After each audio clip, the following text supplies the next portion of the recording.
Hello बच्चों, let's read the question. The question says, in which of the following compounds does the vacant orbital can participate in hybridization? A option is B2H6, B is Al2Cl6, C is NH3 and D is both A and B. तो हमें यहाँ पे क्या है, कुछ compounds बता रखे हैं और हमें बताना है कि इन गिवन कंपाउंड्स में से कौन सा ऐसा है जो वेकेंट ऑर्बिटल में हमारे पास जिसका जो वेकेंट ऑर्बिटल है वो हाइब्रिडाइजेशन में पार्टिसिपेट करेगा। तो सबसे पहले तो हम देख लेते हैं इस क्वेश्चन को करने के लिए हमें किस की कंसेप्ट की रिक्वायरमेंट है।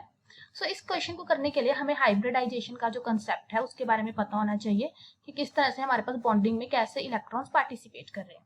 सो अगर हम इसमें अपना फर्स्ट केस देखें, सो हमारा जो फर्स्ट है दैट इज B2H6। सो अगर हम बोरोन की इलेक्ट्रॉनिक कन्फिग्रेशन देखें दैट इज 2s2 2p1, ये आउटर इलेक्ट्रॉनिक कन्फिग्रेशन लिखी है मैंने, ठीक है। सो हमारे पास क्या है, यहाँ पे तीन हमारे पास अनपेयर्ड इलेक्ट्रॉन्स है। सो बेसिकली ये तीनों अनपेयर्ड इलेक्ट्रॉन्स क्या करते हैं, जो हाइड्रोजन है उसके साथ इस तरह से बॉन्ड बना लेते हैं।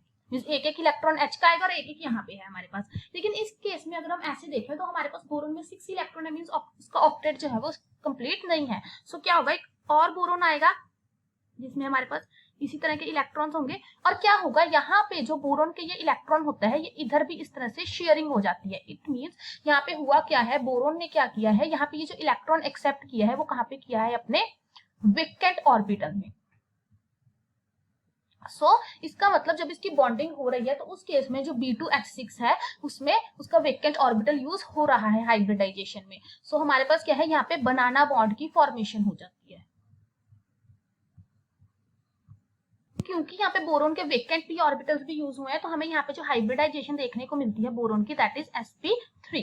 अब अगर हम देखें जो हमारा एल्यूमिनियम है नेक्स्ट जो हमें दे रखा है Al2Cl6। सो एल्यूमिनियम भी हमारे पास सेम बोरोन वाली फैमिली में ही आता है, बोरोन के नीचे आता है। सो इस केस में भी हमारे पास सेम ही होगा, उसकी कन्फिग्रेशन 3s2 3p1 हो जाएगी। सो अगेन बिल्कुल सेम हमारे पास यहाँ पे क्लोरीन है, क्लोरीन है, क्लोरीन है, इधर हमारे पास क्लोरीन होगा, क्लोरीन एंड क्लोरीन। सो ये भी हमारे पास इसी टाइप का बॉन्डिंग कुछ शो करता है और यहाँ पे इसका जो वेकेंट ऑर्बिटल है वो क्या हो जाता है, यूज हो जाता है। सो वेकेंट ऑर्बिटल यूज हो गया। सो इस केस में भी हम क्या कहेंगे, हाइब्रिडाइजेशन में हमारा वेकेंट ऑर्बिटल यूज हुआ। अगेन हाइब्रिडाइजेशन इसकी भी sp3 हो जाएगी क्योंकि बिल्कुल सेम बोरोन की ही फैमिली में हमारे पास आ रहा है।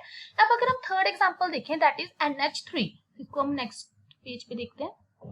सो हमारे पास जो नेक्स्ट क्वेश्चन है वो है NH3। तो इसके लिए अगर हम नाइट्रोजन की कन्फिग्रेशन लिखे दैट इज 1s2 2s2, सो यहाँ पे 2p3 है। सो इस केस में हमारे पास क्या होगा, अगर हम देखें ये 2s के इलेक्ट्रॉन्स है और यहाँ पे हमारे पास 2p के हैं और ये क्या करेगा, इस तरह से हाइब्रिडाइजेशन के बाद ये जो होगी इंटरमिक्सिंग हो जाएगी हमारे पास ऑर्बिटल्स की और इंटरमिक्सिंग के बाद हमारे पास इस तरह से बन जाएगा।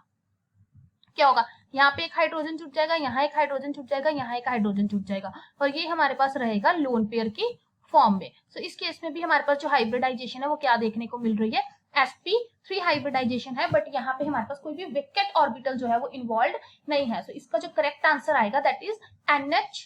ओके, इसका जो हमसे क्वेश्चन पूछा गया था किस केस में वेकेंट ऑर्बिटल पार्टिसिपेट कर रहा है, सो ए इसका आंसर आएगा बोथ A एंड B, क्योंकि जो A और B है दोनों में ही हमने देखा कि जो वेकेंट ऑर्बिटल है वो हमारा हाइब्रिडाइजेशन में पार्टिसिपेट कर रहा है।